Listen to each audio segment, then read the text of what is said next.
करुणावतारम् संसारसारम् भुजगेन्द्रहारम् सदा वसन्तं हृदयारविन्दे भवं भवानी सहितं नमामि। स्वस्ति श्री गणेशाय नमः। श्री सीतारामचरण कमलेभ्यो नमः। श्री राधा कृष्णाभ्यां नमः।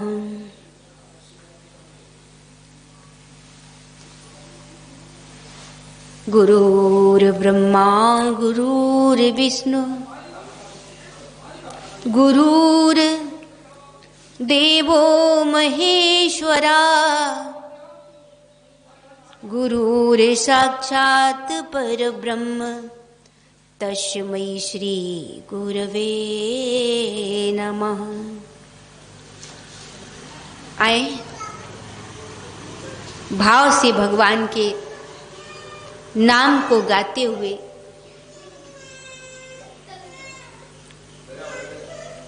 अयोध्या में,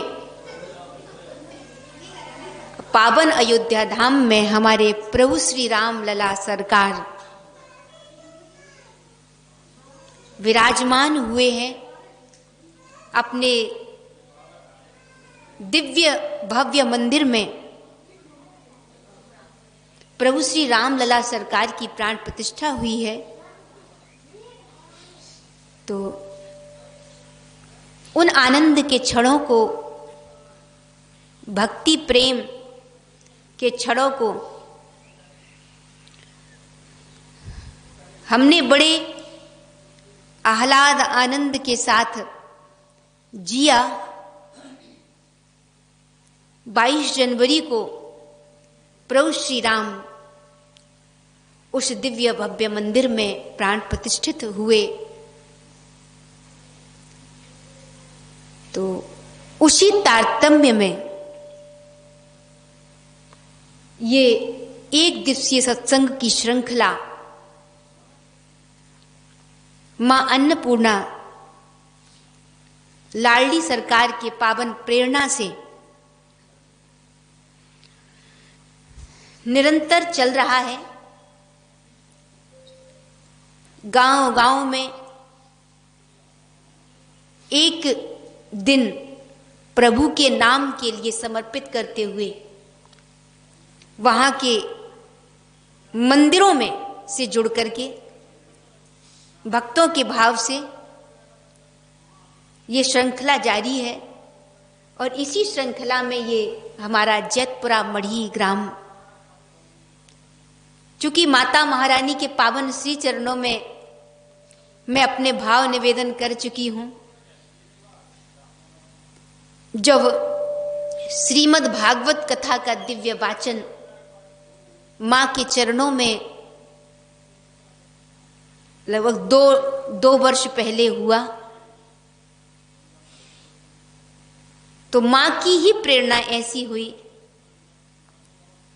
जहां जहां प्रेरणा जगी वहां वहां जाना हो पा रहा है। तो आज ये दिव्य समय, आज के दिन के कुछ क्षण हम मां के चरणों में बैठ करके प्रभु के निमित्त, भगवान श्री राम के इस पावन उत्सव के निमित्त अर्पण करेंगे। तो आए भाव से भगवान का नाम हम और आप गाएंगे और उसके बाद हमारे दिव्य ग्रंथों के श्रेष्ठ भावों को आपके प्रति, आप सबके प्रति मां की गोद में हम समर्पित करेंगे।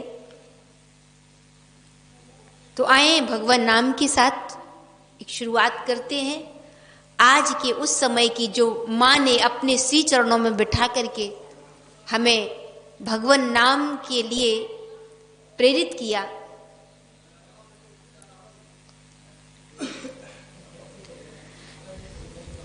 राम राम जय राजा राम, राम राम जय सीता राम, राम राम जय।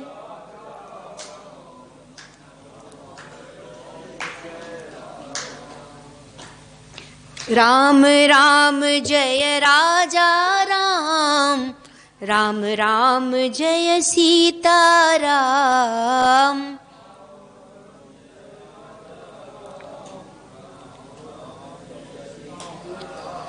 श्री राम राम जय राजा राम, राम राम जय सीता राम, राम राम जय।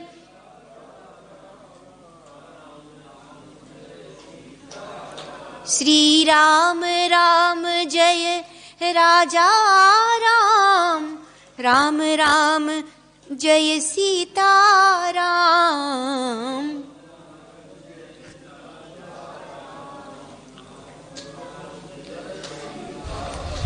श्री राम राम जय राजा राम, राम राम जय सीता राम, राम राम।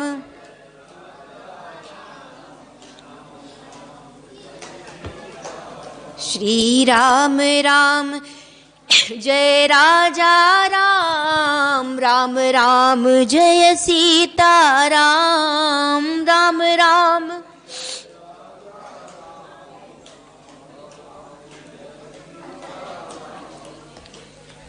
बोलो राम बोलो राम, बोलो राम राम राम, बोलो राम। दोनों हाथ उठा करके तालियों की सेवा। बोलो राम बोलो राम, बोलो राम राम राम, बोलो राम।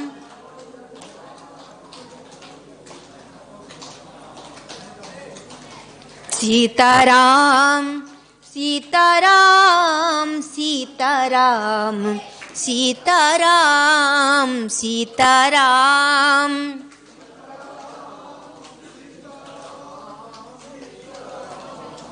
हरे राम राम राम हरे हरे, हरे राम।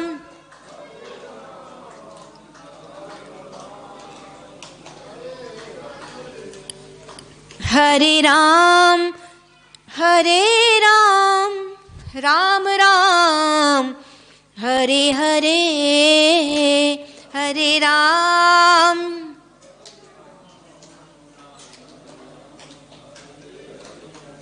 सीताराम सीताराम सीताराम सीताराम सीताराम।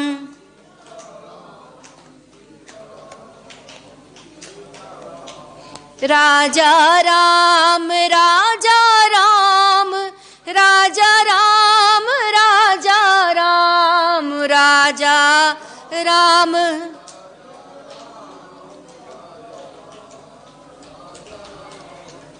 सीताराम सीताराम सीताराम सीताराम सीताराम।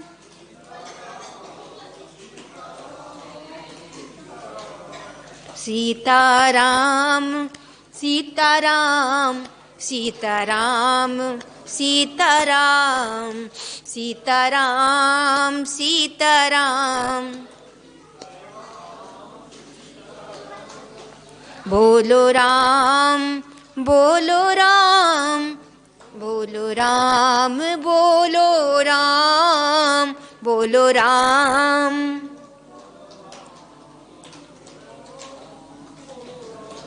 बोलो राम बोलो राम।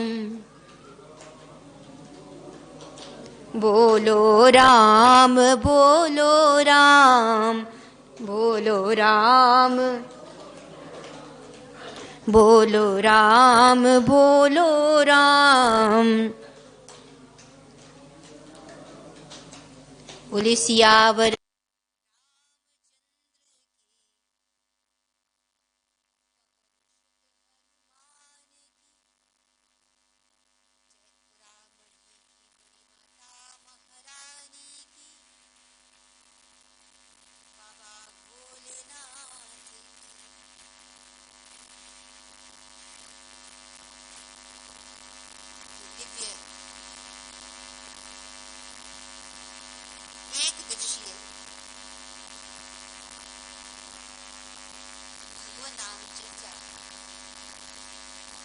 आपके बीच माँ की प्रेरणा से ही रखी गई है।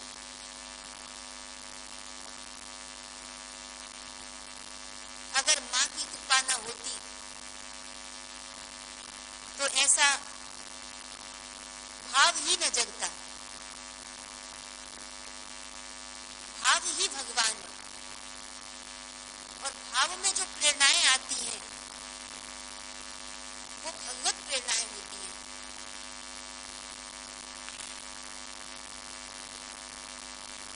आज हम आप सभी इस माँ के परिसर में बैठे हुए हैं। भगवान की दिव्य चर्चा हमारे हृदय में उतरे, ऐसा भाव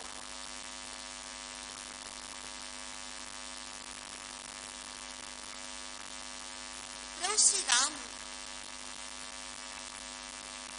इस भारत भूमि के लिए ही नहीं बल्कि संपूर्ण विश्व के लिए धर्म की प्राण है। साक्षात धर्म है राम। रामो विग्रहवान धर्मा। भगवान श्री राम कौन है? प्रभु श्री राम धर्म है। विग्रहवान धर्मा यानी प्रभु श्री राम को धर्म से परिभाषित किया गया। राम ने सत्य को जिया। किसको जिया? सत्य को जिया, त्याग को जिया, प्रेम को जिया। जब प्रभु श्री राम के जीवन में तपस्या क्या थी? भगवान श्री राम के जीवन की तपस्या थी कि प्रभु श्री राम ने सत्य को सर्वोपरि रखा।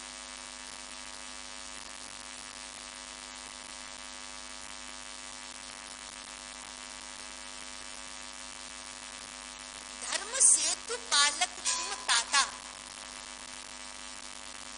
प्रभु श्री राम धर्म को धारण करने वाले हैं, धर्म को जीने वाले हैं।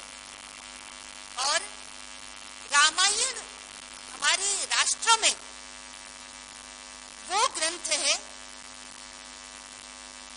जो हर घर में, बहुधा हर घर में रामायण का पाठ जीवन काल में एक बार हो ही जाता है।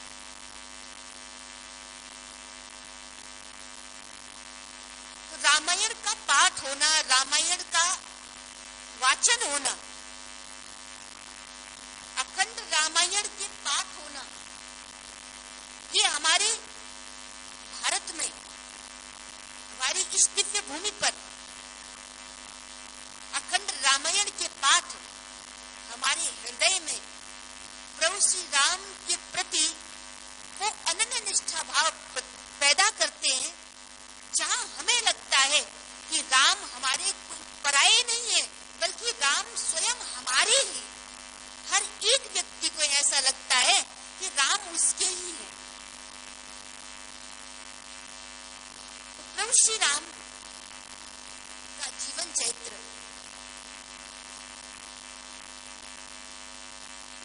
जो आनंद सिंधु सुख राशि करते त्रैलोक सुपासी, सो सुख धाम राम अस नामा, अखिल लोक दायक विश्राम।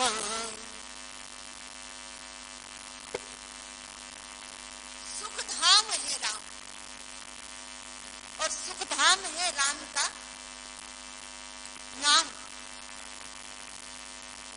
जो आनंद सिंधु सुख राशि शीकर ते त्रैलोक सुपासी, सो सुखधाम राम अस नामा, अखिल लोक दायक विश्राम।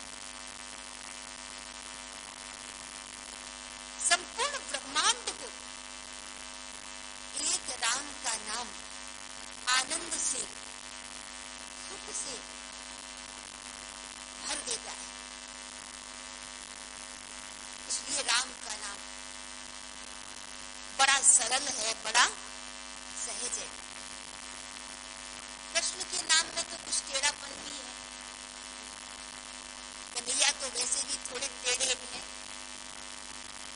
उनकी लीलाएं भी टेढ़ी मेढ़ी हैं, साधारण आदमी तो समझ नहीं सकता। लेकिन हम और आप मानव हैं साधारण, और साधारण मानव हम और आप राम, प्रभु श्री राम, बस उसी, अगर कहें कि उसी आधार पर हमारे दिल के सबसे नजदीक होते हैं। क्यों? क्योंकि राम बड़े सरल हैं, और राम का जीवन अगर बाहरी दृष्टि से देखा जाए तो बहुत सरल और सीधा सा जीवन है। राम बड़ा सीधा और सरल सा जीवन है प्रभु श्री राम। क्योंकि राम ऐसा नहीं था कि अयोध्या के सिंहासन पर बैठ गए और अब राम का हुक्म चल रहा है, राम का आदेश चल रहा है, या ऐसा नहीं था। अयोध्या के राजा अगर राम बन जाते उस समय ही, जब वनवास नहीं मिला था, और जिस समय महाराज दशरथ की इच्छा थी कि मेरा राम राजा बन जाए, मेरा राम राजा बन जाए, राजपद पर अभिषिक्त हो जाए।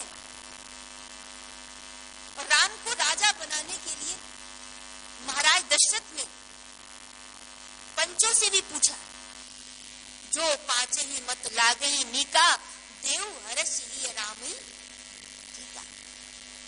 मैं राम को, उन्होंने अपनी इच्छा बता दी, उन्होंने गुरुदेव को अपनी इच्छा बता दी, उन्होंने सारे पंचों को अपनी इच्छा बता दी, उन्होंने और अयोध्या वासियों को अपनी इच्छा बता दी कि मैं चाहता हूं कि मेरा राम राजा बन जाए। और अयोध्या में राम को राजा बनाने के लिए महाराज दशरथ ने सारी तैयारियां करा दी। सारी तैयारियां प्रभु श्री राम ने को राजा बनाने के लिए दशरथ जी ने कराई। सब कुछ तैयार था, तोरण द्वार सज चुके थे, नगर की गलियों में ध्वजा पताका लगाए जा चुके थे, सारा नगर सजा दिया गया था। अयोध्या पूर्ण रूप से दुल्हन की तरह सजी हुई थी। सब प्रसन्न थे, सबके मन में अभिलाषा थी। काल लगन भल केतिक बारा, पूजे विधि अभिलाष हमारा। कल कब आएगा और हमारे राम राजा बन जाएंगे।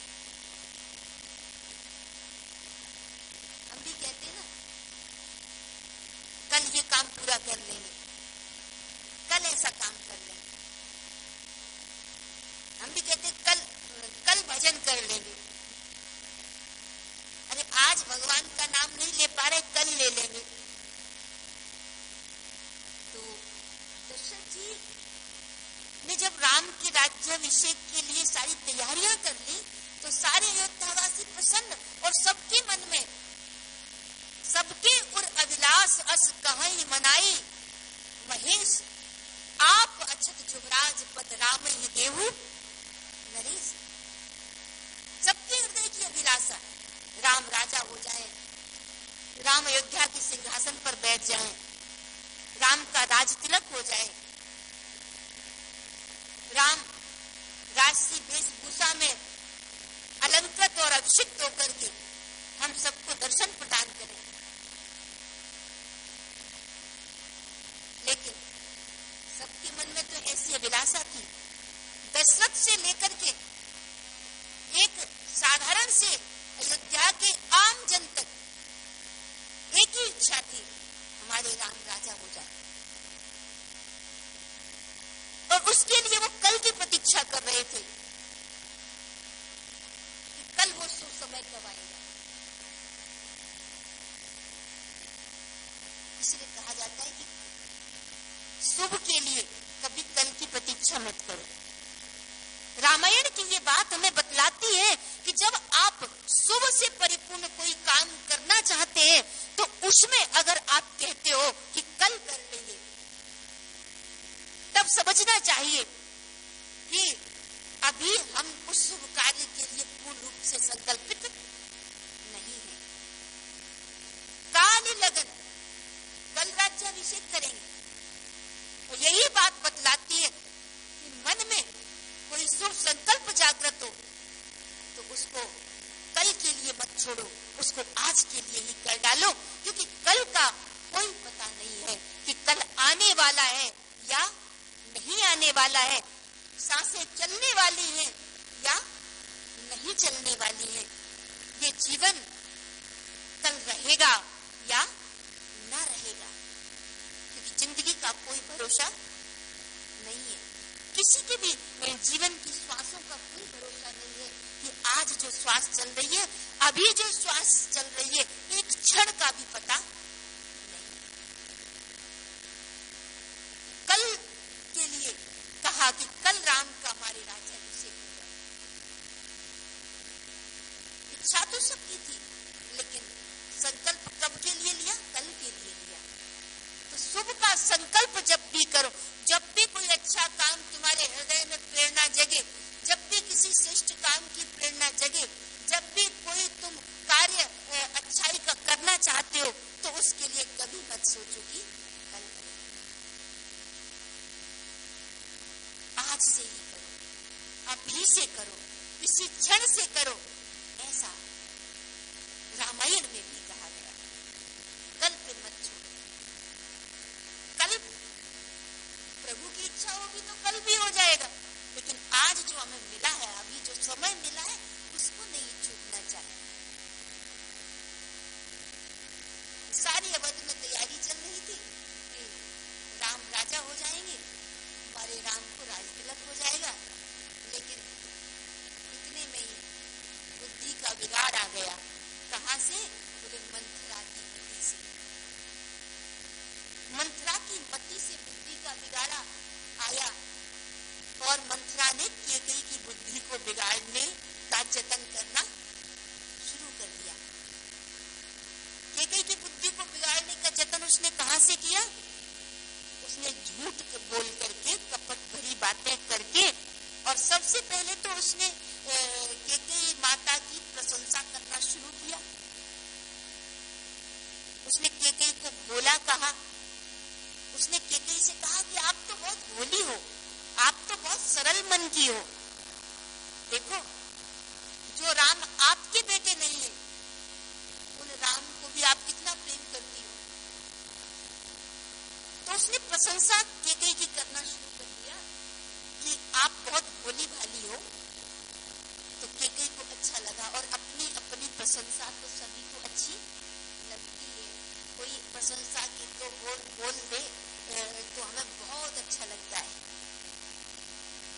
तो कैकेयी माता की जब प्रशंसा की उसने कि इतना भोला मन है आपका, इतना कोमल स्वभाव है आपका, इतनी उदार हो आप कि अपने को छोड़ करके जब पराये श्री राम का राजतिलक की तैयारी चल रही है और उसमें भी आप प्रसन्न हो। ये झूठ से शुरुआत की उसने, ये कपट से शुरुआत की उसने। और तब कैकेयी के कान में जब ये शब्द पड़े तो कैकेयी माता को लगा कि लेकिन मुझे तो पता नहीं है कि राम राजा बनने वाले, और ये कह रही है कि आप कितनी उदार हो कि आपका बेटा भरत राजा न बन के वो राम राजा बन रहे हैं जो कौशल्या के बेटे हैं, और आप कितनी प्रसन्न हो। आपको जरा भी नहीं लग रहा है कि कौशल्या राजमाता बनेगी और आपको कौशल्या की सेवा करनी पड़ेगी। ये सुनते ही कैकेयी माँ को तो पता नहीं था कि राम के राजतिलक की तैयारियां हो गई हैं, क्योंकि वो थोड़े ही समय में सारा विधान महाराज दशरथ ने रचा था। पंचों के आदेश की सहमति से, गुरुजनों के आशीर्वाद से उन्होंने ये शुरुआत कर दी। और तब उन्होंने सोचा था कि अभी रात्रि होगी तो जाके कैकेयी को बता दूंगा कि हमारे राम राजा बनने वाले। तो दशरथ ने ये सोचकर कि मैं स्वयं अपने मुख से कैकेयी को बताऊंगा कि हमारे राम कल राजपद पर अभिषिक्त होंगे, राजा बनेंगे। तो प्रसन्नता का ये बड़ा समाचार देने के लिए दशरथ ने किसी और को नियोजित नहीं किया, बल्कि स्वयं उसके लिए कि मैं स्वयं बताऊंगा, वो प्रतीक्षा कर रहे हैं। जैसे ही रात्रि हुई, दशरथ जी ने सोचा कि मैं कैकेयी को जाके ये समाचार देके आऊं। तो आप सोचिए, इतने में महाराज दशरथ से पहले मंथरा का पहुंचना हो गया। आपके जीवन में जो संगति होती है, वो संगति आपके जीवन को बनाती है और बिगाड़ती भी है। संगति अच्छी मिल जाए तो जीवन सुंदर बन जाता है, और संगति अगर गलत चुन ली तो दुर्गति होती है। संगति का सदा ख्याल रखना चाहिए कि हम कैसे लोगों के बीच में बैठ रहे हैं, हमारा संग साथ कैसा है, हमारी मित्रता, हमारा मेलजोल कैसा और कहाँ पे है। इस बात पे सदा व्यक्ति को जागरूक रहना चाहिए कि कैसे लोगों के बीच में वो बैठा। कई लोग कहते हैं कि हम तो कैसे भी व्यक्ति के पास बैठ जाएं, हमें आँच आने वाली नहीं है, क्योंकि हम सुधरे हैं तो हमारे लिए जग सुधरा है।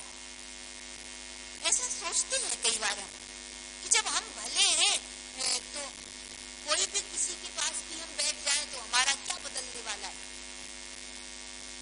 लेकिन इतना ख्याल रख लेना, हो सकता है कि डॉक्टर को मरीज से डर न लगे।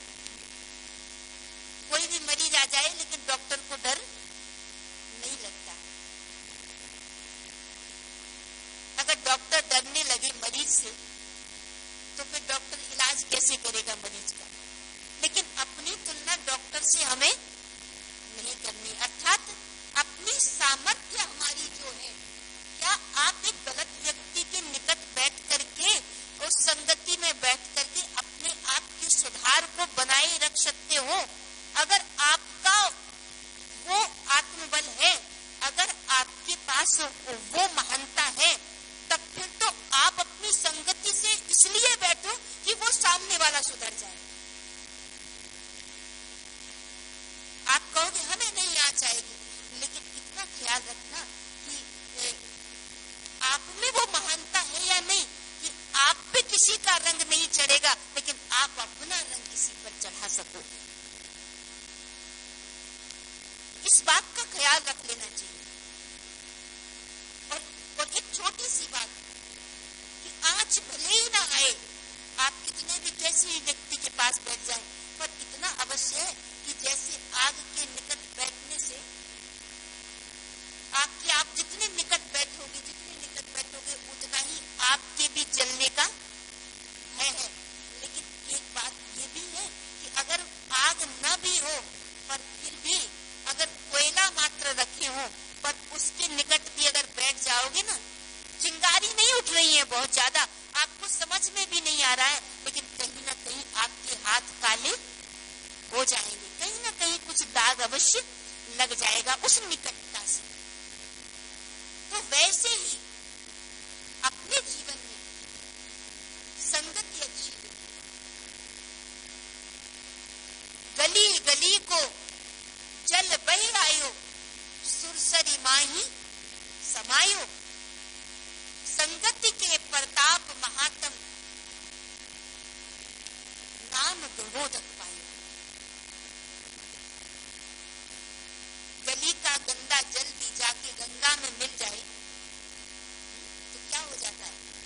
उसको गंदा जल कहते हो फिर क्या? गली गली को जल बह आयो, असंख्य गलियों का जल आकर के, गंदा जल वो आकर गंगा में मिल गया, क्या बन गया? गंदा जल नहीं रहा, फिर वो गंगा जल बन गया। वैसे ही आपकी संगति अगर बड़ी है तो आपके जीवन में गंदगी भी है, अगर आपके जीवन में बुराइयां भी हैं, तो वहां उसकी निकटता से जो समर्थ है, उसकी निकटता से आपके जीवन के मैल भी धुल जाते हैं और आप और हम भी पवित्र हो जाते हैं। लेकिन अब गंदा जल कहे कि उसके निकट आ जाए कोई तो क्या होगा? तो हम भी गंदे हो जाएंगे। सामर्थ्य की बात है ये तो, कि आपका प्रभाव किस पड़ रहा है दूसरे पर, या दूसरे का प्रभाव आप पर पड़ रहा है। आप अपनी अच्छाई से किसी को अच्छा बना सकते हो, तो गलत लोगों के को थोड़ी सी निकट उनके बैठ सकते हो, उनको अच्छाई की ओर ले जाने के लिए। लेकिन अगर सामर्थ्य नहीं है तो उनसे दूर रहना चाहिए। तो यही संगति का महत्व बताया गया कि संगति, कुछ समय की संगति ने कैकेयी के मन को बिगाड़ दिया, और वही माता कैकेयी जो राम से अगाध प्रेम करती थी, वही माता कैकेयी राम के प्रति कैसी हो गई? विद्रोही हो गई। राम की कुछ समय के लिए शत्रु बन गई। राम उन्हें प्यारे नहीं लगे। तो इसलिए कहा संतों ने कि हमेशा इस बात का विचार रखो कि हमारी संगति सदा सुखी हो, क्योंकि संगति के प्रताप से हमारे जीवन में कभी आँच नहीं आती। अगर हम अच्छी संगति में हैं तो हमारा व्यक्तित्व, हमारा चरित्र, हमारा चोला, हमारा जीवन दुर्गति में नहीं पड़ता। और वरना तो इस संसार में, कलयुग में इतनी विसंगतियां हैं कि उन विसंगतियों में लगा हुआ मनुष्य का जीवन पतन की ओर, अनर्थ की ओर जा रहा है। आज संगति के कारण ही तो ऐसा हो रहा है कि समाज में व्यसन फैल रहे हैं। आज संगति के कारण ही तो ऐसा हो रहा है समाज की दुर्गति, परिवारों की दुर्गति। क्यों? क्योंकि वहां अगर एक व्यक्ति के अंदर कुछ बुराई आ गई तो उस बुराई के संसर्ग में, चपेट में वो दूसरे को लेना चाहता है। तो रामायण कहती है कि अगर तुम्हें संगति लेना है तो अच्छे लोगों की लो, जो तुम्हारे अंदर अच्छे भाव, अच्छे विचार, अच्छे कृत्य और कर्मों से तुम्हें जोड़े,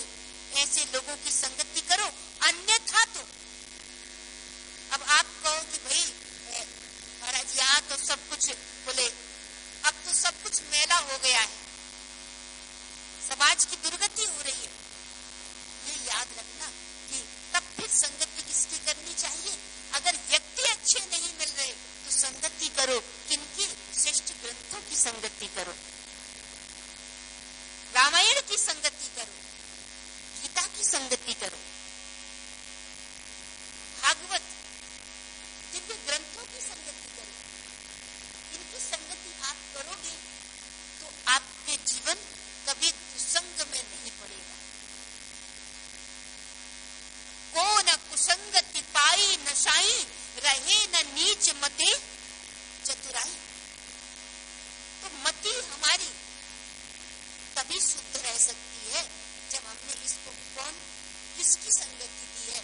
व्यक्ति कैसे है हमारे आसपास, हमारे आसपास की प्रवृत्ति कैसी है, हम अपने आसपास रामायण के पाठों को रखते हैं या नहीं, हम अपने आसपास गीता को रखते हैं या नहीं, हम अपने आसपास संतों को सम्मान सत्कार देते हैं या नहीं। क्योंकि इससे बढ़कर के संगति श्रेष्ठ और कोई दूसरी नहीं हो सकती। ये निर्दोष संगति है जब आप अपने ग्रंथों की संगति करते हैं। तो धन्य है वो भाव, को न कुसंगति पाई न सारी। तो मन को कुसंग से, जीवन को कुसंग से दूर रखना है। रहे न नीच मते चतुराई। जब मति की दुर्गति होती है तो व्यक्ति के जीवन में बिगाड़ आता है, और वो बिगाड़, एक क्षण का बिगाड़ भी कई बार लंबे दुखद परिणाम प्रदान कर देता है। थोड़े समय के लिए आपके मन में, आपकी बुद्धि में, आपके चित्त में, आपकी वृत्तियों में बिगाड़ आया तो वो थोड़े समय का बिगाड़ आपके लिए लंबे समय के लिए ऐसे दुखद परिणाम कई बार पैदा कर देता है कि आप लगता है आपको कि हम तो कुछ क्षणों के लिए थोड़ा सा बहके थे, लेकिन इसके परिणाम कितने भयावह हो गए। तो ये इस बात का विचार सदा करो। तो कैकेयी माता को संगति उस समय जो उनको मिली वो संगति मंथरा की, और मंथरा दुर्मति थी। दुर्मति मंथरा ने कुछ क्षण में कैकेयी को ऐसा संग दे दिया कि कैकेयी ने मंथरा से कहा कि मंथरा तू क्या चाहती है? तो मंथरा ने कहा कि मैं राम को 14 वर्ष का वनवास चाहती हूँ। कहना मानो यही था, चाहती थी, लेकिन उसने एक ही बात कही कि महारानी सुतहि राजु रामहि बनवासु, देहु लेहु सब सबति हुलासु। यानी पुत्र को राजगद्दी और राम को वनवास। जब ऐसी दुर्मति मंथरा ने कैकेयी के अंदर पैदा कर दी कि पुत्र को राज तिलक और राम को वनवास, तो सारी एक रात्रि में सारा विधान उसने रच दिया। और उस एक रात्रि में आप देखो, जो राम राजा बनने वाले थे अगले दिन कि कल राम राजा बनेंगे, और वही रात्रि थी जिसमें मंथरा ने कैकेयी की बुद्धि को बिगाड़ करके कैकेयी के मुख से राम के लिए 14 वर्ष का वनवास और भरत के लिए राज तिलक मांग लिया गया। तो रामायण बताती है कि जब राम को वनवास दिया गया तो प्रभु श्री राम विद्रोही नहीं हुए। विद्रोही का मतलब राम प्रतिकार कर सकते थे। क्या कर सकते थे? प्रतिकार कर सकते थे। राम विद्रोह कर सकते थे, ना कह सकते थे राम। यानी जब राम को कैकेयी ने 14 वर्ष का वनवास महाराज दशरथ से ये कह करके मांग लिया कि आप वचनबद्ध हैं, आप वचन में बंधे हुए हैं और वचन की रक्षा करना ये आपका धर्म और कर्तव्य है। अगर अब आप झूठे सिद्ध होते हो कि मैं राम के राज तिलक की, राम के वनवास की बात आ गई और तब आप पीछे मुकर गए, अगर ऐसा नहीं होगा तो इसका तात्पर्य होगा कि आप अपने वचन को पूरा नहीं कर रहे हैं। तो दशरथ ने जब कैकेयी को 2 वचन देने के लिए कह दिया था कि मैं 2 वचनों को पूरा करूंगा, तुम जो 2 वरदान मांग लोगी उनको पूरा करूंगा, तो कैकेयी ने 2 वरदान मांगे, राम का वनवास और भरत को राज तिलक। राम ने विद्रोह नहीं किया और राम खड़े हो गए ये कहते हुए वन जाने के लिए कि मुझे मां का और पिता का वचन मिला है। कैकेयी माता की इच्छा और महाराज दशरथ के सत्य की रक्षा, क्योंकि दशरथ जी का तो हृदय ये नहीं कहता कि राम वन को चले जाएं। दशरथ क्या चाहते थे कि राम वन को जाए? दशरथ ने तो सदा यही कहा कि राम वन मत जाओ, लेकिन राम खड़े हुए और राम ने कहा कि मैं अपने पिता के वचन को सत्य करूंगा। जो उन्होंने वचन दिया है माता कैकेयी को, उस वचन को सत्य करूंगा और उसके लिए 14 वर्ष भी मैं कंटक पथ पर चलने के लिए तैयार हूं, कांटों के रास्तों पर चलने के लिए तैयार हूं, वन के भयानक कष्टों को झेलने के लिए तैयार हूं। सत्य। और राम तब चले किसको लेके? सत्य को लेके। कोई व्यक्ति जब 14 वर्ष के लिए कहीं बाहर जाए, अपना घर छोड़ के, परिवार छोड़ के, अपने सुख छोड़ के, अपनों को छोड़ के, आप विचार करिए इसके लिए कितना बड़ा त्याग भाव जो श्री राम ने संसार के समक्ष रखा। राम चलने के लिए राजी हुए, मैं वन जाऊंगा। क्यों? धर्म सेतु पालक तुम ताता, धर्म सेतु पालक तुम ताता। धर्म की रक्षा करने के लिए राम का अवतरण हुआ। धर्म की रक्षा के लिए राम आए धरती पर। क्या रावण को मारने के लिए राम आए थे? नहीं, धर्म की रक्षा के लिए राम आए थे। तो इसीलिए राम वन को जाने लगे, और वन को जाने लगे तो सब रोक रहे थे राम को।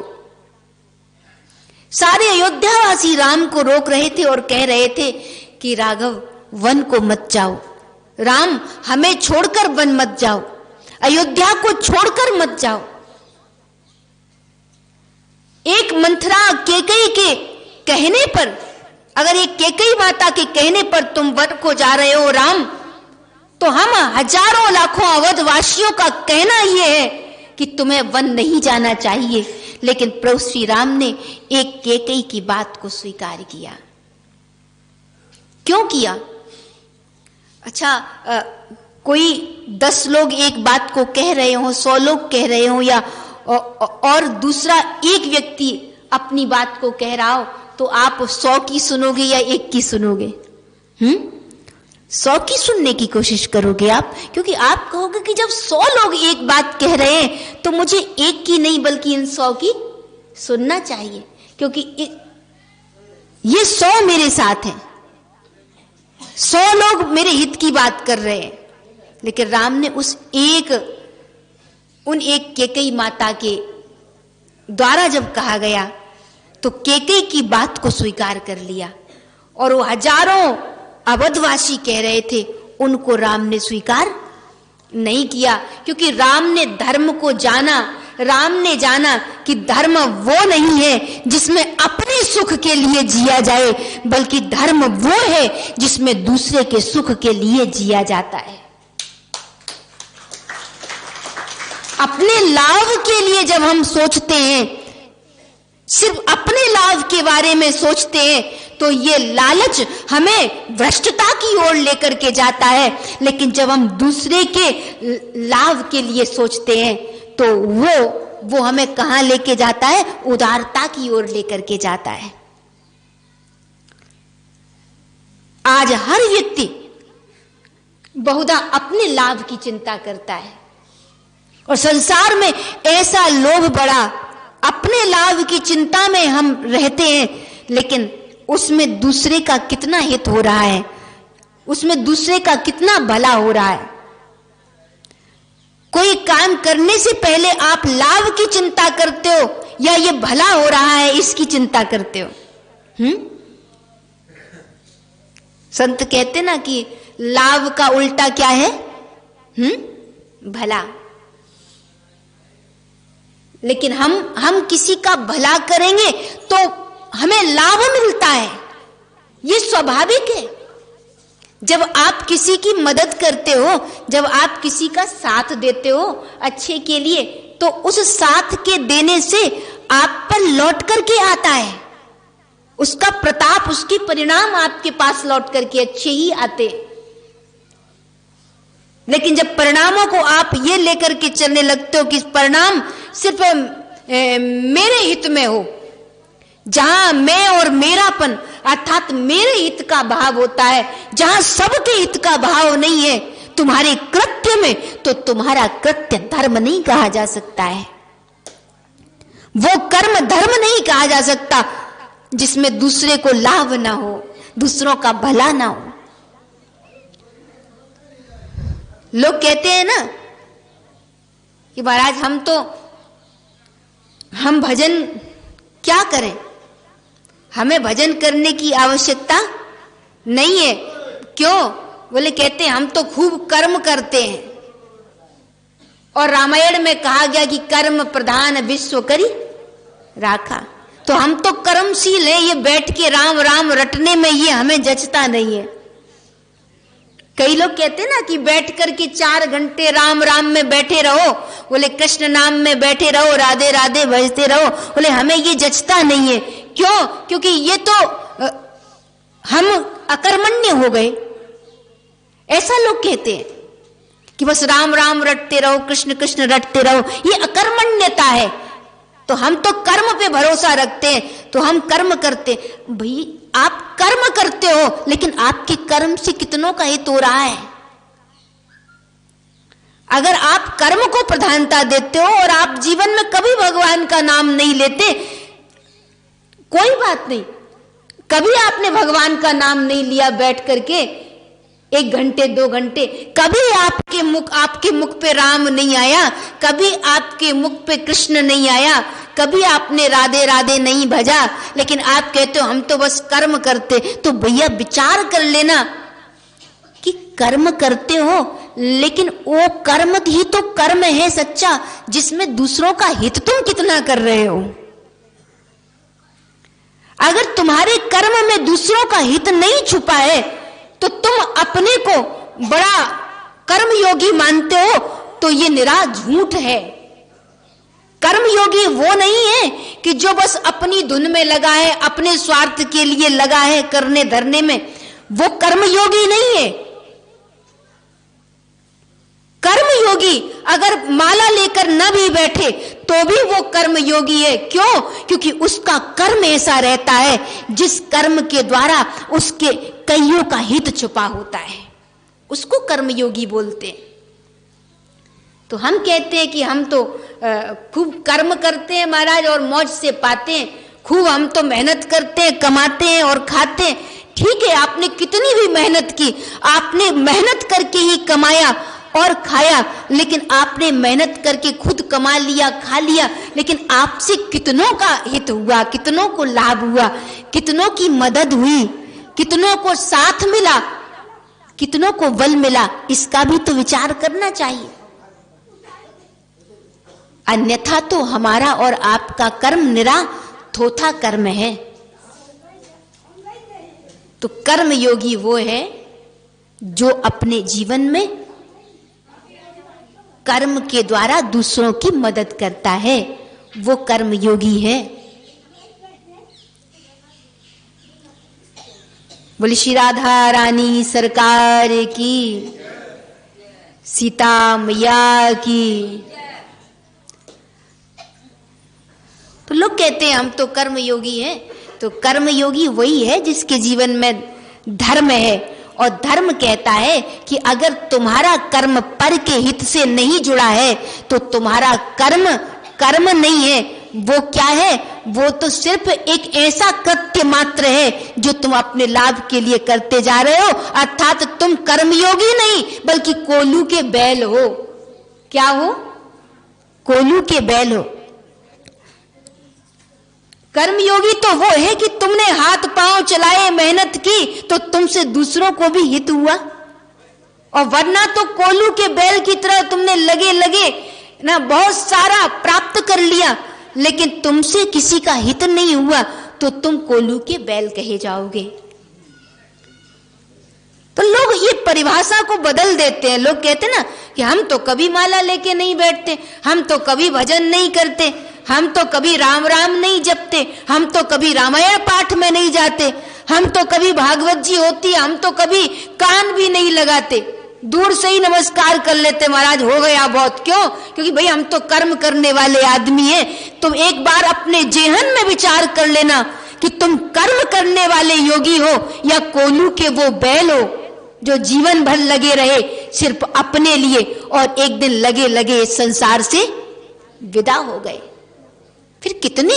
2 लोगों ने, 4 लोगों ने, 8 लोगों ने क्या कभी आपको प्रसन्नता के साथ याद किया?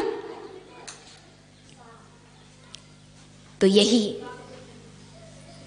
प्रभु श्री राम भी, उनको 14 वर्ष का वनवास दे दिया गया था और प्रभु श्री राम 14 वर्ष के वनवास को स्वीकार करके जाने लगे तो उनके मुख पर बड़ी प्रसन्नता थी। राम के मुख पर,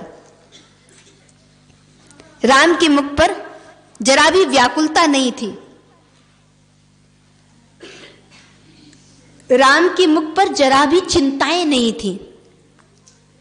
राम के मुख पर जीवन में जरा भी उस समय छटपटाहट नहीं थी कि वहां वन में जा रहा हूं, इतने सारे लोग मेरे साथ हैं जो रो रो के कह रहे हैं कि रुक जाओ राम, और एक कैकेयी माता ने कह दिया कि जाओ राम, तो मैं उन कैकेयी माता की बात को स्वीकारूं या अयोध्यावासियों की बात को स्वीकारूं, या रोते हुए महाराज दशरथ के उस हृदय के पीड़ा को देखूं जो वो कह रहे थे कि राम मत जाओ, मुझे नहीं परवाह है सत्य की, मुझे नहीं परवाह है धर्म की। क्यों? क्योंकि तुम्हारा कोई अपराध नहीं है कि तुम 14 वर्ष के लिए कष्टों को सहो। पर राम फिर भी गए और राम जाते हुए माता कैकेयी के चरणों में भी वंदना करते हैं, कौशल्या मां के चरणों में भी वंदना करते हैं, गुरुजनों के चरणों की वंदना करते हैं राम, और वन जाने के लिए तैयार हो जाते हैं। और जब प्रभु श्री राम गए तो राम भी जाके चित्रकूट में जाके बस वो बैठ जाते, भजन करने लगते। राम भी वो भी माला ले लेते। लेकिन प्रभु श्री राम ने धर्म कर्म दोनों को जिया है। वो कर्म योगी भी हैं और धर्म योगी भी हैं। कैसे? कि प्रभु श्री राम जब वन में गए तो माला लेके नहीं बैठे, बल्कि जब वन में गए तो उन्होंने देखा उस वन में चारों ओर, तो उनको दिखाई दिया इन ऋषियों की कुटिया तक कोई नहीं आता। ये ऋषि कैसे जिंदा हैं, कैसे अपनी श्वासें चला रहे हैं, कैसे इनका जीवन निर्वाहन हो रहा है, ये इनके जीवन को कोई दुख तो नहीं है, कोई कष्ट तो नहीं है, ये किसी के द्वारा सताए हुए तो नहीं है। राम ने देखा चारों ओर, और जब राम ने देखा तो प्रभु श्री राम को लगा, उस वन की भूमि पर राम जान गए कि इन ऋषि मुनियों को जो राक्षसों के भय से, राक्षसों के आतंक से त्रसित थे, यद्यपि ऋषियों को भय तो नहीं था लेकिन एक आतंक फैलाते थे राक्षस, तो वो ऋषि मुनि जो यज्ञ करते थे, जो धर्म करते थे, जो अच्छे कार्य करते थे, भजन पूजन करते थे, उनके उस भजन पूजन में, यज्ञ में, धर्म में वो आकर के आतंकी बनकर के वो राक्षस रोड़ा डालते थे, व्यवधान डालते थे, अवरोध पैदा करते थे। तो राम ने क्या किया? एक तो ये चुन सकते थे कि एक कुटिया बनाकर 14 वर्ष काट देते राम, एक कुटिया में बैठकर 14 वर्ष काट देते राम उस समय को, और दूसरा था ऋषि मुनियों की कुटिया में जा जा करके उनको प्रणाम वंदन करके उनके आशीर्वाद लेते हुए उनके सुख दुख को जानने की कोशिश करते हैं राम। तो राम ने उसको चुना, वो ऋषियों की कुटिया पर गए और उनके सुख दुख को सुना, उनके कष्टों को सुना, और राम ने तब निर्णय लिया कि निश्चरहीन करऊं मई भुज उठाई पन कीन, सकल मुनिन के आश्रमनि जाई जाई सुख दीन। ये राम का ध्येय था, बस जाए जाई सुख दीन, सबको सुख देना है मुझे, जिन तक मैं पहुंच पा रहा हूं या जो मुझ तक आ रहे हैं मुझे उनको सुख देना है। ये जो सुख देने का भाव है, बस यही, इसी को तो धर्म कहते हैं, जहां आप पर के सुख के लिए अपने जीवन के समय को, अपने जीवन का ध्येय सिर्फ अपना सुख नहीं बल्कि पर का सुख भी मानते हो, वो होता है धर्म का जीवन। हमारे भारत में ऋषि मुनियों ने गाया है, सर्वे भवन्तु सुखिना सर्वे सन्तु निरामया। हमारी एक ही प्रार्थना होती थी, हमारी एक ही क्या होती थी? पूजा होती थी। हमारी एक ही प्रार्थना, एक ही पूजा होती थी, और वो क्या, कहां से शुरू होती थी? सर्वे भवन्तु सुखिना से, अर्थात सभी सुखी हों, सबको सुख मिले, सबका हित हो, कोई भी दुखी ना हो, कोई भी कष्ट में ना हो। लेकिन आज हमारी प्रार्थनाएं कहां तक सीमित रह गई? आज हमारी प्रार्थनाएं सीमित रह गई सिर पटकने तक। हम जाके मंदिर में भगवान के चरणों में सिर तो पटक आते हैं, लेकिन हमारी प्रार्थना में जो भाव होना चाहिए, पहला सर्वे भवन्तु सुखिना, उस काम को हमने छोड़ दिया। प्रार्थना के उस भाव को हमने जीना छोड़ दिया। क्यों? क्योंकि हमें सबके सुख की चिंता नहीं है, हमें अपने सुख की चिंता है,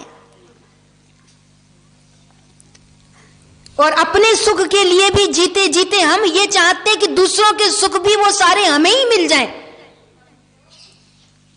हम क्या चाह रहे हैं? कि सारे सुख हमें मिल जाएं। अब दूसरा चाहे कितना भी दुखी हो, हमें उसके दुख की परवाह नहीं है। ये जो परवाह है ना किसी की पीड़ा की, यही परहित का भाव है। किसी की परवाह करते हैं जब आप, ये परवाह करना किसी की, ये भी तपस्या है, ये भी धर्म है। जब आप किसी की चिंता करते हो, किसी की परवाह करते हो,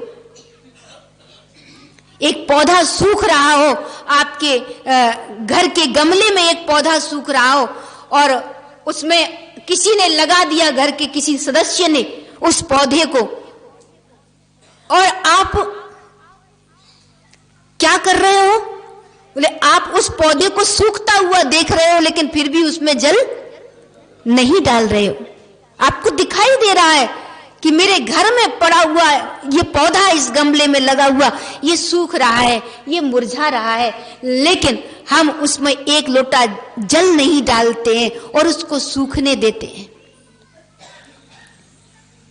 अगर आप उस सूखते हुए पौधे को जल नहीं दे पाते, तो आपने अपने घर की तुलसी को जल दे भी दिया तो भी वो भी उतना मायने नहीं रखेगा। अगर आप सिर्फ घर में तुलसी के पौधे को जल दे रहे हो, तुलसी तो दिव्य है, आपको लग रहा है कि आप वहां धर्म कर रहे हो, लेकिन आपने धर्म को सिर्फ तुलसी तक जोड़ लिया अगर, तो जो बाकी गमलों में जो पौधे हैं उनको जल कौन देगा? यानी आपने मंदिर की मूर्ति पे जाके तो माथा पटक दिया, प्रणाम कर लिया, वहां जाके आपने रोज हाजिरी लगा दी, वहां तो आपको पता है कि ये करना धर्म है, लेकिन माता पिता गुरु के चरणों में जाके कभी मस्तक नवाया और उनको कभी नहीं नवाया, तो वहां आप धर्म नहीं देख रहे हो। तो करना क्या है? जैसे आप घर में तुलसी के पौधे को जल देते हो, तो उसी घर में आपको एक दूसरा पौधा सूखता हुआ दिखाई दे रहा है, लेकिन आपको लगता है कि तुलसी को जल देना तो धर्म है, पर इसको जल देना धर्म नहीं है। तो ये हमारी अंधभक्ति है। हम समझ नहीं पा रहे हैं कि धर्म किसे कहते हैं। एक तुलसी के पौधे को जल देने से हमारे शास्त्रों ने सिखाया है कि आपके आसपास जो पौधे हैं उस हर एक पौधे को जल की जरूरत है, और अगर एक तुलसी को आप जल देते हो तो उन पौधों के प्रति आपके अंदर उसको जल देते देते अन्य पौधों के प्रति भी आपके मन में प्रेम पैदा हो जाए और आप उनको भी जल देना सीख लो। ये तो पाठ है। आप एक स्थान पे जाके यानी मंदिर में जाके आप मस्तक नभाते हो, झुकाते हो, ये पाठशाला है। ये तो पाठशाला हो गई। तुलसी के पौधे को जल देना एक पाठशाला है कि आपके चारों ओर अगर कोई पौधा सूख रहा हो तो हमारी संस्कृति ये कहती है कि उस पौधे को जल प्रदान करो। ये सिखाने की पाठशाला है तुलसी को जल देना। तो अब जल देने के लिए 2-4 पेड़ पौधों को बताया गया कि इनको जल दो, लेकिन उसके अलावा जो पेड़ पौधे, क्या उनको जल देना धर्म नहीं है? नहीं, वो भी धर्म है। तो हमारे जीवन में मैं यही बात कहूंगी कि हम जब किसी की मदद करते हैं, हम जब किसी के भले के लिए सोचते हैं, वो भले ही एक जीव मात्र हो, एक प्राणी मात्र हो, वो भले ही एक साधारण सा जीव हो, अगर उसकी भी हम मदद करते हैं तो वो भी हमारा कृत्य धर्म ही है। जिसमें किसी को सुख मिल रहा है वो धर्म हो रहा है। एक छोटी सी कहानी है, एक पुस्तक में मैंने पढ़ी थी कि एक व्यक्ति एक संत के पास गया और संत के पास जाकर उसने कहा कि महाराज, मैं कई दिनों से प्रयास कर रहा हूं लेकिन मेरा घर नहीं बन पा रहा है। मैं चाहता हूं कि मेरा एक घर बन जाए। संत ने उसको एक मटकी दी और मटकी देकर के कहा कि इस मटकी को ले जाकर के तेरे घर आंगन में या घर आंगन के आस पड़ोस में कहीं कहीं कोई वृक्ष लगा हो तो उस पर जाके तू ये मटकी रख देना, तेरा घर बन जाएगा। वो गया व्यक्ति और जाकर के उसने अपने घर के दरवाजे पर उसके एक पेड़ लगा हुआ था, वो पेड़ लगा था, तो उसने उस पेड़ पर एक उस मटकी को जो संत ने दी थी उसको टांग दिया। कुछ समय बीता और कुछ समय बीता तो उस मटकी में एक चिड़िया ने आकर के अपना घोंसला बना लिया और चिड़िया ने अपना घोंसला बनाया। उस व्यक्ति ने देखा वो चिड़िया उस घोंसले में रोजाना आती थी तिनके लेकर के, और उस मटकी में वो अपना घर बुन रही थी, वो अपना घर बना रही थी। इसको देखकर बड़ा अच्छा लगा और समय रहते कुछ समय ही बीता। इस व्यक्ति की जो इच्छा थी कि उसका मकान बन जाए, और सच में जहां उसकी इच्छा थी वहां कुछ समय पश्चात उसका मकान बनना शुरू हो गया और बनते बनते ऐसे विधान मिलते गए कि उसका मकान बनकर तैयार हो गया। तो वो संत के चरणों में पहुंचा और प्रणाम करते हुए कहा, भगवान, आपने जो कहा था, मैंने आपके चरणों में निवेदन किया था कि मेरा घर बन जाए, मेरा एक मकान बन जाए, तो वो मकान बन गया है। आपकी कृपा ऐसी रही। संत ने कहा, ये जो तेरा घर बना है, मैंने तुझे मटकी दी थी, तो ये मत समझना कि मैंने तुझे कोई टोटका दिया था। नहीं, ये मटकी ले जाकर तूने उस वृक्ष पे टांगी। उस वृक्ष पर एक चिड़िया ने उस मटकी में अपना घर बनाया, और जिस दिन से उसने घर बनाना शुरू किया उसमें, उस दिन से उसके दिल की हर एक दिन की दुआ तेरे जीवन को लगती रही, और तेरा मकान उठ करके खड़ा हो गया। तो ये मेरा आशीर्वाद नहीं, ये उस चिड़िया के हृदय से निकला हुआ आशीर्वाद है, जो हर दिन वो अपने मकान को, अपने घोंसले को बुन रही थी, और उसके दिल से दुआ निकल रही थी, उसके दिल से आशीर्वाद निकल रहा था। बस वही तुझे मिला है। हम भी कहते हैं, हम भी कई बार कहते ना, संतों के चरणों में जाते, कहते भगवान ऐसी कृपा कर। संतों के चरणों में जाओ, क्योंकि संतों के चरणों में जाए बिना भाग्योदय नहीं होता।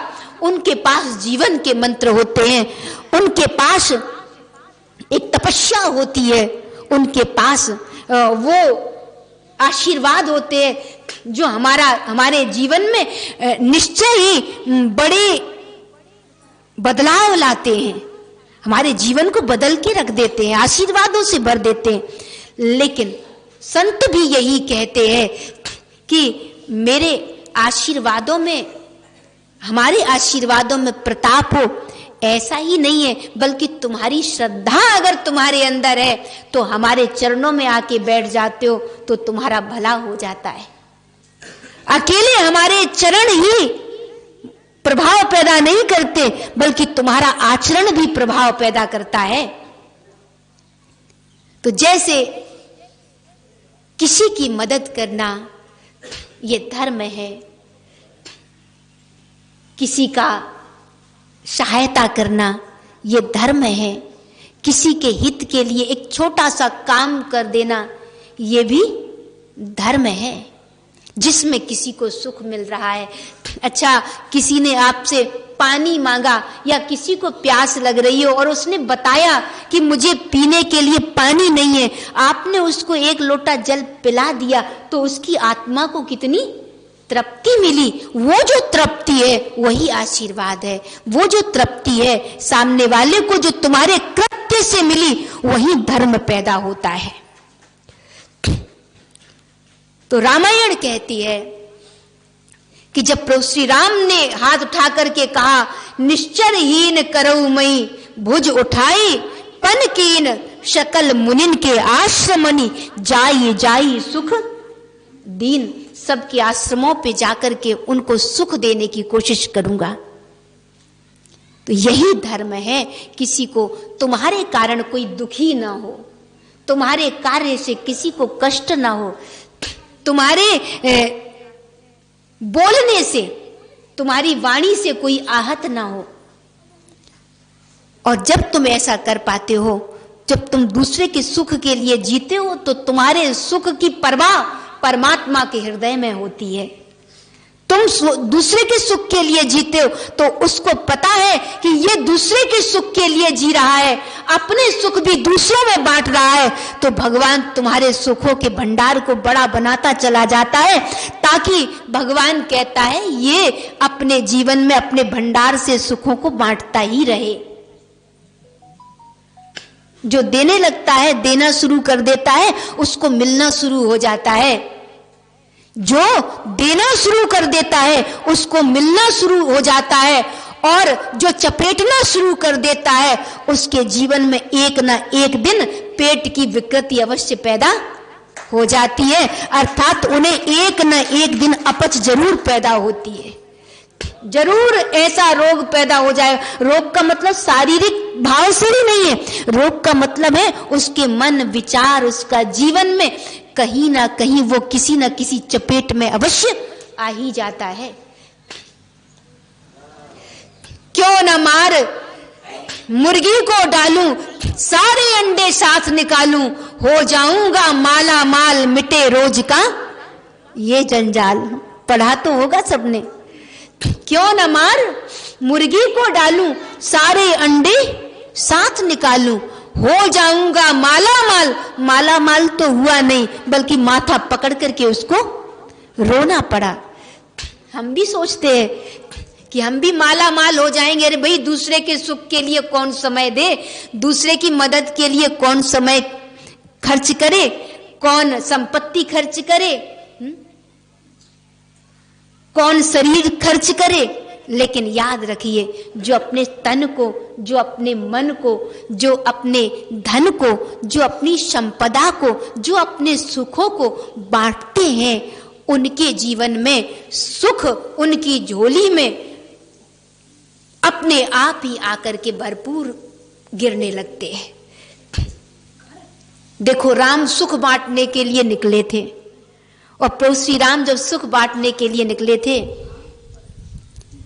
सुख दीन, सबको सुख दूंगा, तो राम कभी दुखी देखे गए क्या? यद्यपि राम के चरणों में पादुका नहीं थी, प्रभु श्री राम के चरणों में राम के शरीर पे कोई अच्छे अच्छे वस्त्र नहीं थे, राम को रात में किसी महल में नहीं सोते थे, ऊंचे ऊंचे गद्दों पे नहीं सोते थे राम। राम को खाने के लिए 56 पकवानों के भोग नहीं लगते थे, लेकिन फिर भी राम प्रसन्न कितने थे, कितने प्रसन्न थे राम, कि जब केवट के सामने खड़े थे तो सुनी केवट के बैन, प्रेम लपेटे अटपटे, बिया से करुणाएन। इतने राम हंस रहे थे, इतने सुखी दिख रहे थे, इतने प्रसन्न दिख रहे थे राम। अब आप कहोगे कि न तो महलों के सुख थे, ना वस्त्रों का सुख था, न भोजन का सुख था, लेकिन न संपदा का सुख था कि जेब बहुत मोटी लेकर के गए हो, कुछ भी नहीं था। पैदल चल रहे थे, बिना पादुकाओं के चल रहे थे। रात्रि में धरती पर शयन करते थे प्रभु, पत्थर की शिला पर बैठते थे। कोई अच्छे अच्छे सोफा सेट नहीं लगे हुए थे राम के लिए, बढ़िया कोई गद्दी कुर्सियां नहीं लगी हुई थी राम के लिए, लेकिन फिर भी राम प्रसन्न रहे। प्रसन्न क्यों रहे, ये दिखाया, रामायण ने बताया। करना तुम दूसरे के हित का चिंतन, करना तुम दूसरे के सुख की परवाह, तुम्हारे सुख में कभी कमी नहीं होने देगा वो प्रभु। ये हमारे शास्त्रों का मत है। तो जिसने देना शुरू किया है उस पर बरसना शुरू हो जाता है। जो देता है उसको ही मिलता है, बाकी जो देता नहीं है वो तो क्या बन जाता है? जो कभी नहीं देता। घर में सासू माँ होती है ना, मुंह फुलाए इतना बड़ा बैठी रहती है। अरे बहू की तरफ क्या मजाल की एक मुस्कान भी दे दे,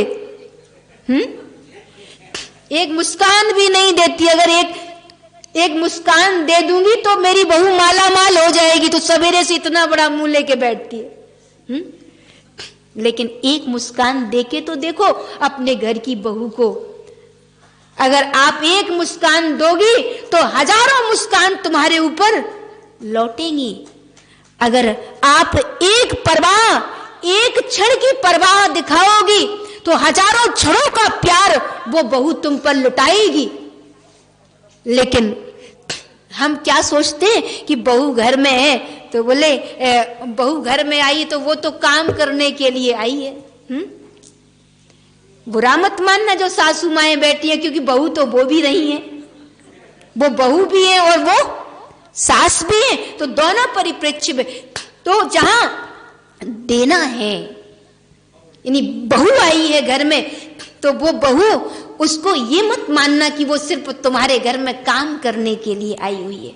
नहीं, वो तुम्हारी बहू है, वो तुम्हारी बेटी के स्थान पर आई है उस घर में। अर्थात तुमने बेटी को दिया है किसी घर में बहू के रूप में, तो एक बेटी को तुम अपने घर में बहू बनाकर लाई हो, तो तुम्हारा दायित्व बनता है कि तुम सिर्फ ये मत सोचो, उसकी भी परवाह करो।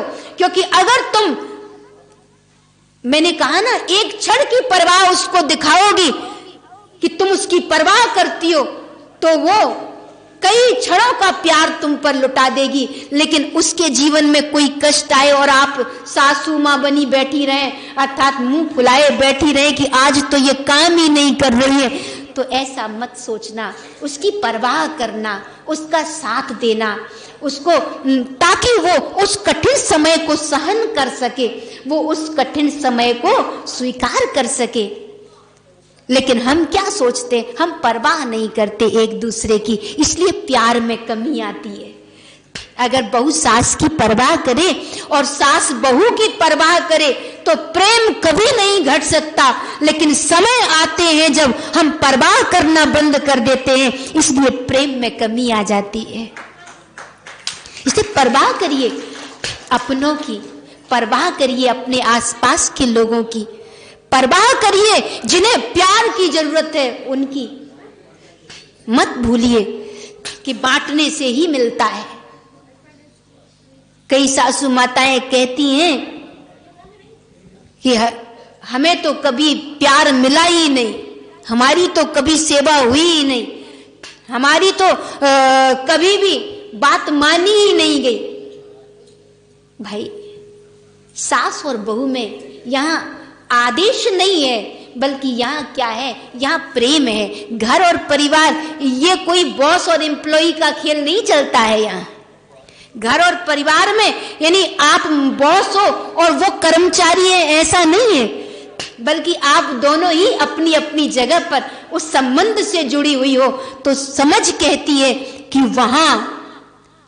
वहां क्या करना है, एक दूसरे की परवाह से ही प्यार बनता है और एक दूसरे की परवाह से ही परिवार बनता है।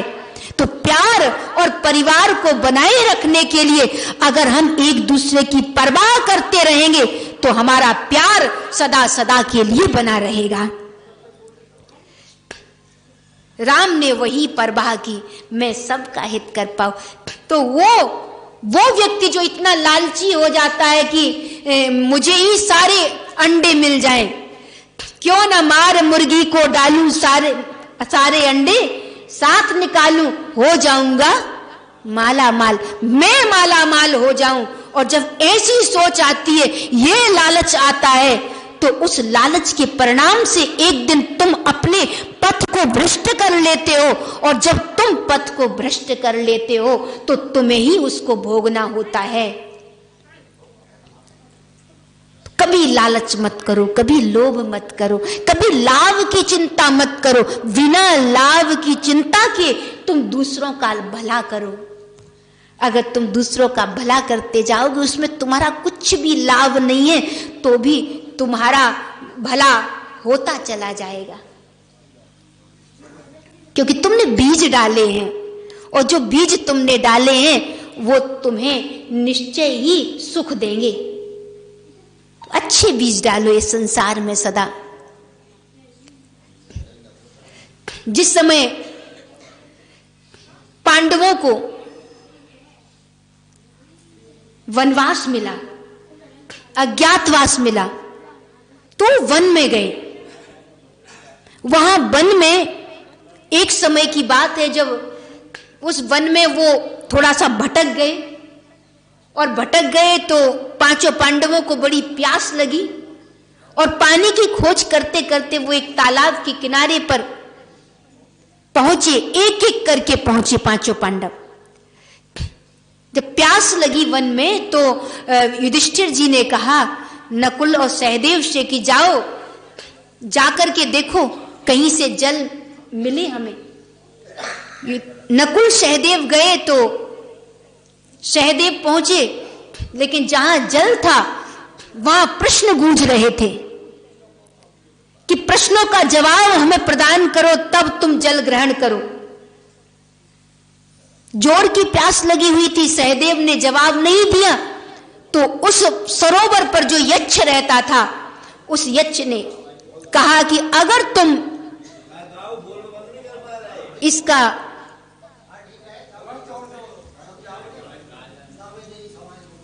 बोले श्यावर रामचंद्र की। बड़ी गौर से सुनना मेरी बात को।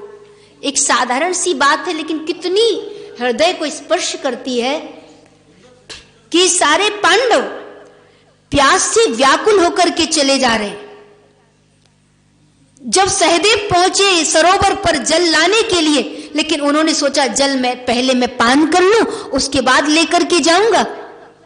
यक्ष ने कहा प्रश्न का जवाब दो, लेकिन सहदेव ने धैर्य धारण नहीं किया और उन्होंने जल को पी लिया, तो वो वही मतावस्था में गिर पड़े, अचेत अवस्था में गिर पड़े। खोजते हुए नकुल आए, उन्होंने भी जल ग्रहण कर लिया, वो भी धरती पर गिर पड़े। आगे चल करके जब भीम आए तो भीम को तो थोड़ा था कि मैं 10,000 हाथियों के बल की सामर्थ्य रखता हूं, तो जब यक्ष ने कहा मेरे प्रश्न का जवाब दो तभी तुम जल पान कर सकोगे, भीम ने कहा मैं 10,000 हाथियों के बल वाला भीम तुम्हारे कहने पर अपने प्यास को एक ओर रख करके और तुम्हारे प्रश्नों का जवाब दूंगा। तो उन्होंने, भीम ने भी कुछ भी उत्तर न देते हुए जल ग्रहण किया, भीम भी गिर पड़े। और वैसी स्थिति अर्जुन के साथ हुई, अर्जुन भी वहां आके गिर गए। लेकिन जब धर्मराज युधिष्ठिर खोजते खोजते आए मेरे चारों भाई कहां हैं, तो धर्मराज युधिष्ठिर जैसे ही देखा चारों भाई नब्ज टटोल कर देखी, मृतावस्था में पड़े हुए थे। ये देखा तो देख करके धर्मराज युधिष्ठिर का हृदय रो पड़ा। उनका भी गला तीव्र गति से सूख रहा था, शुष्क हो रहा था। लेकिन जैसे ही युधिष्ठिर ने, हृदय में अगाध पीड़ा थी, लेकिन जल को ग्रहण करना चाहा, पर इतने में यक्ष ने कहा तुम्हारे चारों भाइयों की हालत आज इसी कारण से है, उन्होंने बिना मेरे प्रश्नों का जवाब दिए इस जल को ग्रहण किया है, मेरी बात का अनादर किया है, इस कारण ये धरती पर पड़े हैं मृत होकर के। ये सुनते ही युधिष्ठिर ने उस यक्ष से कहा मैं तुम्हारे प्रश्नों का जवाब दूंगा। और जब युधिष्ठिर ने उन प्रश्नों का श्रेष्ठ श्रेष्ठ से श्रेष्ठतर जवाब दिया, तो उन जवाबों को सुनकर यक्ष प्रसन्न हो गया और उसने युधिष्ठिर से कहा तुमने सारे प्रश्नों का जवाब बहुत सुंदर दिया है, इसलिए मैं प्रसन्न हूं। और यही कारण है कि मैं तुमसे कहूंगा कि तुम इन 4 भाइयों में से किसी एक भाई को मेरी प्रसन्नता के साथ तुम जीवित कर सकते हो।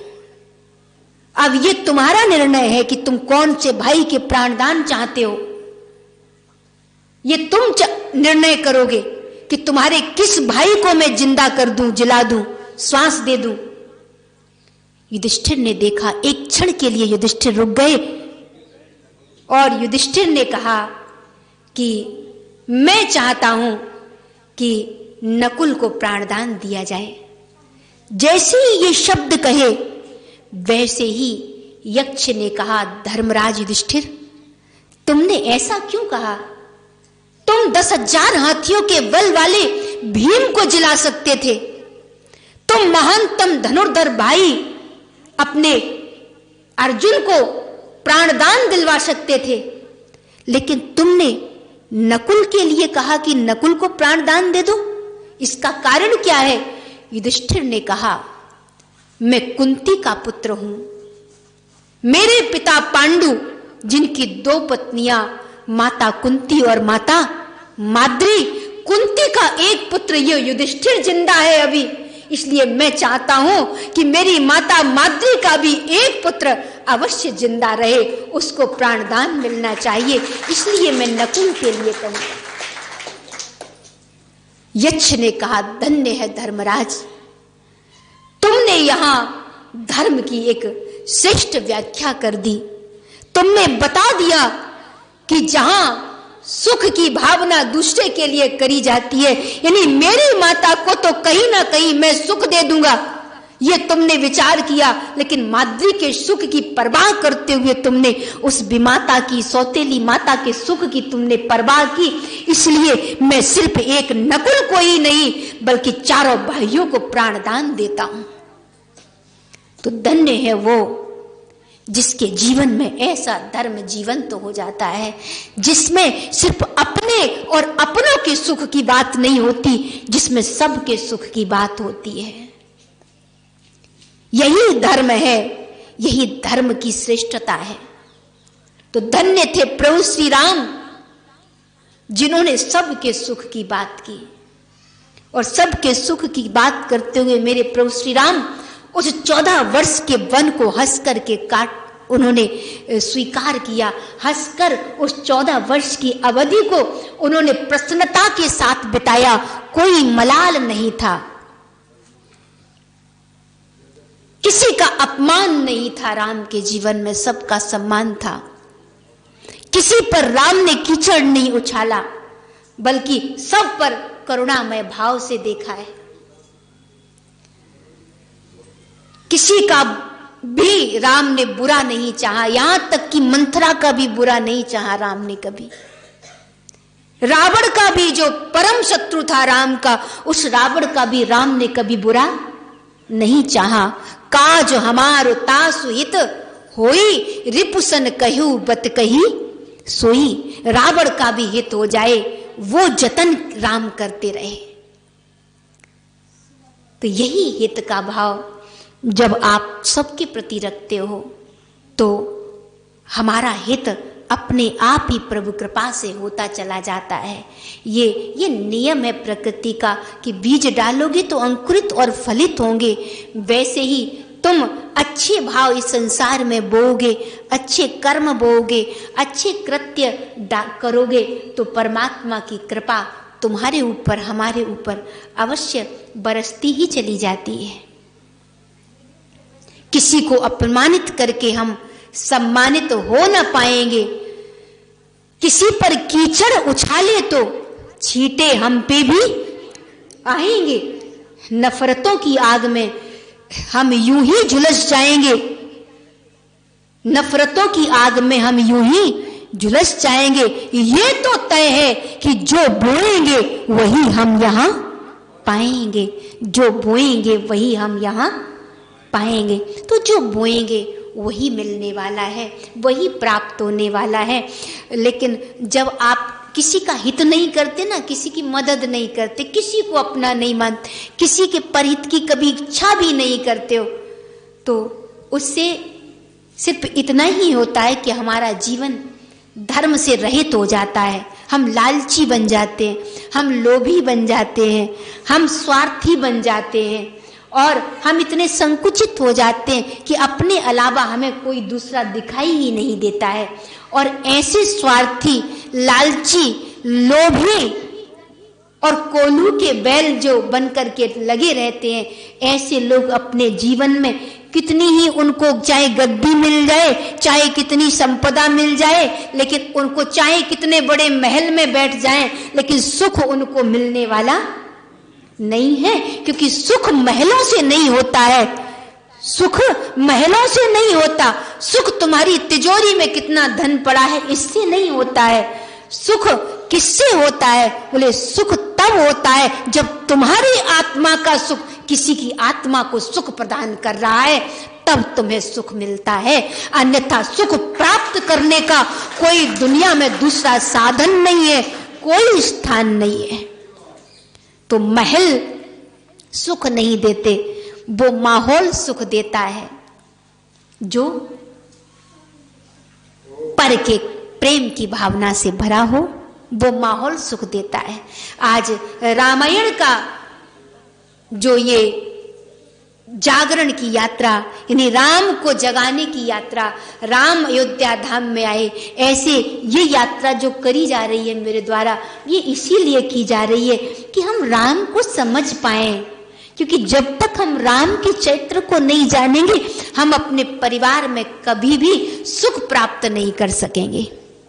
राम ने, रावण के पास बहुत था, इतना ज्यादा था रावण के पास कि कनक कोट विचित्र मणिकृत सुंदराय तना घना, उसकी कई कई मंजिलें, कोठियां थी, सोने के से जड़े हुए वो महल थे रावण के। लेकिन उन महलों में रावण को सुख क्यों नहीं मिला? उसका कारण ये था कि रावण ने कभी भी अपनी संपदा को दूसरों के सुख के लिए नहीं खर्च किया। रावण ने अपने सुखों को कभी बांटना नहीं चाहा। रावण ने कभी भी किसी के भले की नहीं सोचा। इसलिए रावण को कभी सुख नहीं मिला। महल बड़े थे लेकिन माहौल अच्छा नहीं था। बड़े महलों का माहौल भी अच्छा तब बन पाता है जब उसमें राम जैसे चैत्र आदर्श बन करके उभरते हैं। तो राम चैत्र कब हमारी संतानों में आएगा, राम का चैत्र कब हमारे चैत्र में आएगा, जब हम भी परहित का भाव रखेंगे, दूसरों की मदद का भाव रखेंगे, प्रेम का भाव रखेंगे। आज ही एक बात लिख लो कि कर भला तो होगा भला। आप भला करते जाना, तुम्हारे भला अपने आप तुम्हारा भला होता चला जाएगा।